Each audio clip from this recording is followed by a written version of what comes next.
Hello everyone, Andrew here and thank you all for tuning in. And you've probably guessed from the change of camera angle, but I've got a new rig. Took the plunge and I bought a GT Omega Prime rig, so it's an aluminium profile rig and it is solid as a rock. I love this rig. It took me about 3 days to build because I'm incompetent, for lack of a better word. But I thought, what better way to break it in than by driving some classic 60s GT cars around 1967 Silverstone in Assetto Corsa. I've decided that I'm going to be driving this pretty fantastic looking Jaguar E-Type lightweight model. This is the Assetto Corsa GT Legends mod from Baza. I think we're all familiar with it, but yeah, it's just a bunch of really cool 60s GT cars. There's a touring car pack and there's also a Trans Am pack out there. I'll drop a link to his website in the description because all these mods are really good and I really enjoy driving them. That's all I can really say. But yeah, let's get to the race. Let's break in this rig. Okay, so decided to start last because reasons. Lights on, away they go. Even on max aggression, the AI still does funny things. So we're going to give him a bit of a wide berth on the first lap. We got a good getaway. Braked really hard for cops here. I haven't driven all the cars in this pack yet, because frankly I'm just really enjoying this E-Type. You are greeted by a cacophony of sounds. Oh, there's a car there. Jesus Christ, runs me out a little bit wide. They lost the car there. Got tapped in the rear. Come on. Come on, AI. We survived on the back of this Carrera. Looks quite amazing, that car. Looks almost like a prototype. Really having to wheel the car around just to get it to do anything. On the back of what looks like a Morris, not a Morris Minor, an Austin Healey, I should say. Very different cars. That Mustang, get it too close for comfort there. But I did sort of understeer into him. On the back now, this Lotus Elan. Well, I like that Lotus. It still looks rather modern, I think, for a car that was around in the 60s. That AC Cobra and my mirrors. Oh, love that car, especially with the open roof. Well, without the roof, I should say. Yeah, that Lotus Elan's got nothing on this E-Type in a straight line. May have missed my braking point there. Elan just walks through almost. Take out that cone for good measure. And that's lap 1 complete of 67 Silverstone. You have to brake so hard in this car. The brakes are pretty useless. They lock up so easily.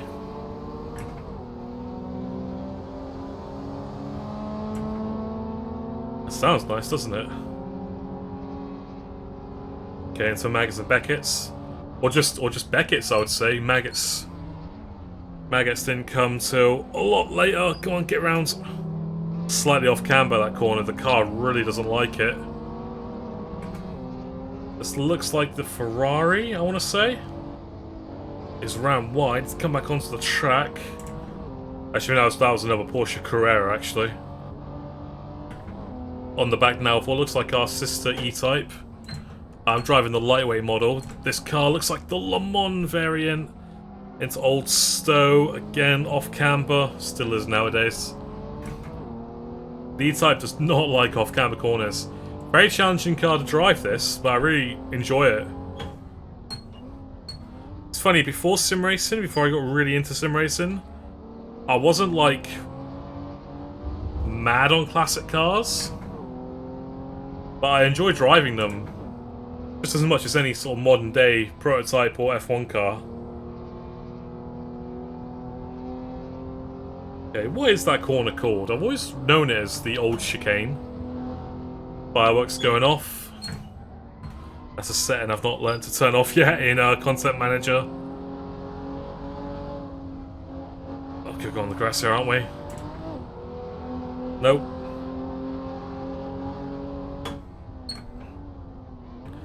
Yes, I do still have the squeaky throttle pedal. There's no WD-40 in my house, and just every time I've left the house, I've forgotten to buy some. So yeah, I'm still not fully with the rig. There's still some work to do. The pedal position isn't quite optimal, but it is still comfortable to race with. And the shifter could be a bit lower, I think, as well. Quite high up. Put it into 5th there by accident. Just gotta run on this E-Type. Come on, you gotta get past you.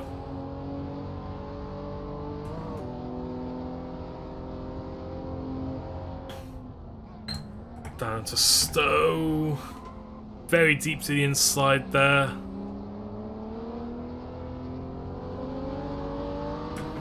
Also, my Assetto Corsa is doing this when I look left and right in the cockpit cam. Don't know why. I haven't really, I don't know, messed around with Assetto Corsa that much. So I don't really know what's causing that. Onto what we now call the Hamilton Straight. This is, of course, the Monday start-finish line. We're on the back of what looks like an AC Cobra. They're down to 3rd, just to give us a bit more drive. Into Bridge Corner, Daily Express there, absolute rag of a newspaper. Not that that's relevant, I just wanted to say it. The pit entry is a ramp. Love that. They should have that nowadays. I think that would be quite entertaining. Cops with the big old wall on the inside. Took that in 3rd. Seems to be the best way because we get a lot of torque from this. It's either a flat 6 or a straight 6. I'm not sure. To be honest, I don't know a lot about the internals, the technical aspects of a lot of these cars. I like car. That's all I can say.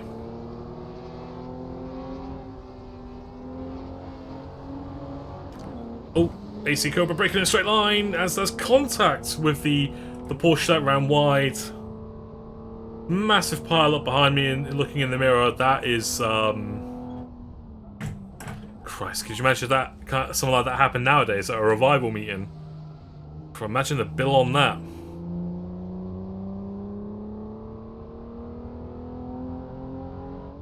Well, we're not going to have anyone challenging behind us now. So let's just try and capture this orange car. I don't even know what car that is. It's a bit far away.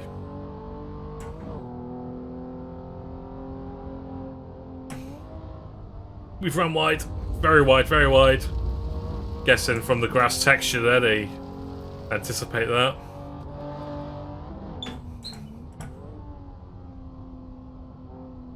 I want to say this is Luffield, actually, when I think about it. To be honest, I'm not the best with track corner names. I always forget them or get mixed up.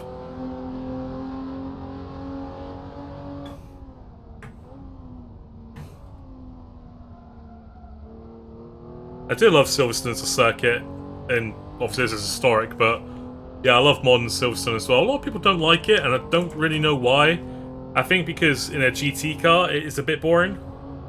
And I usually drive it in either a prototype or an open wheel Formula 1 style car. Which is obviously the sort of circuit, the sort of car that circuit's really evolved to accommodate. The leader is all the way up ahead. He's going through Stowe right now. Should be able to catch this car. Looks like an Austin Healey maybe, but I might be wrong.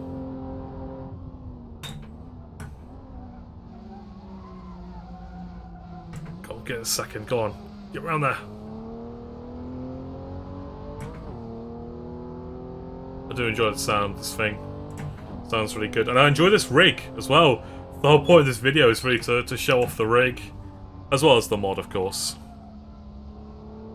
Just the Apex, whatever. But driving with, because the rig I was using before this was a GT Omega ART rig. Which is a really good rig, and I would absolutely recommend it. But I just felt the time was right for an upgrade. Because I really enjoy sim racing, and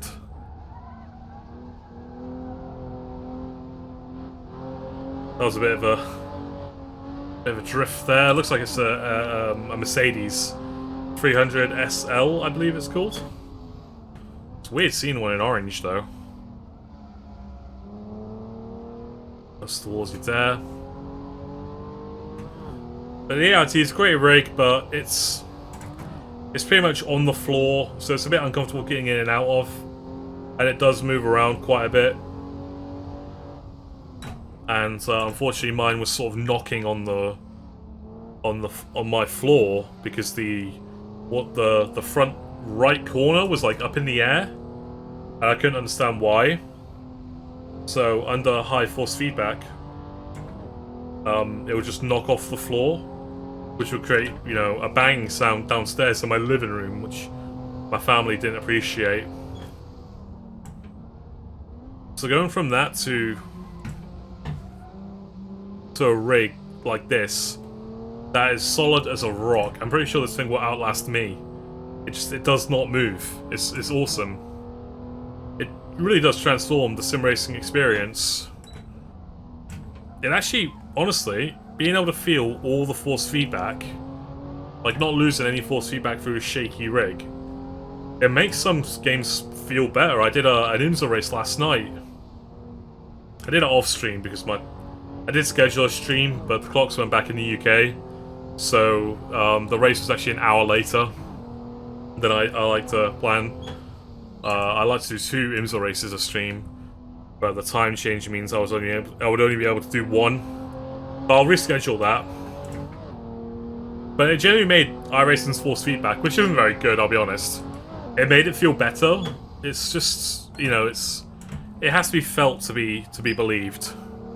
Are we gonna get past this bloody Mercedes or what? Yeah, we are. Right, so I think we're in 4th now. What's this car up ahead?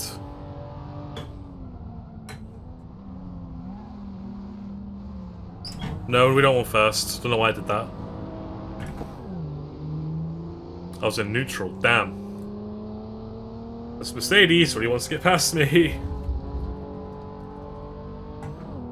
And I think, because I run a pretty heavy load cell, being able to use all of that load cell force, well, being able to use all of the load cell without any flex in the tray, or certainly a lot less noticeable flex, has really made a difference. And yeah, it's just better. I'm just enjoying it a lot more. But I think the time's come to maybe not upgrade for a while. Oh no! We got on the grass. Oh, on the last lap as well. Well, it wouldn't be a racing video from me without the traditional PED bottle. AC Cobra in my mirrors.